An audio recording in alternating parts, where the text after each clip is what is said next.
পুরাটা মুহাম্মাদুর পুরাটা পড়লে 120 নেকি পাবেন। আর যদি পুরাটা না পড়েন, শুধু মুহাম্মদ বলা, এটা মালিকি মুযহাবের সবচেয়ে বড় বেয়াদবি।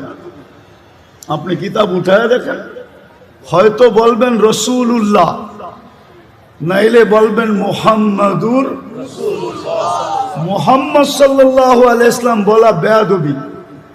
আল্লাহ বন্ধুকে কখনো নাম ধরে ডাকেন নাই। কোরআনে উঠান, কোথাও ইয়া মুহাম্মদ বলে আল্লাহ সম্বোধন করেন নাই।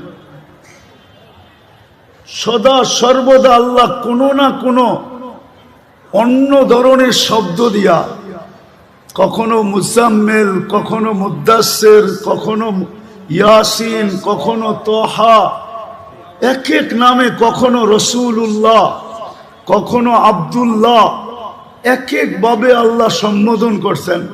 কিন্তু ডাইরেক্ট নাম নিয়েও ডাকেন নাই, নাম নিয়েও সম্বোধন করেন নাই।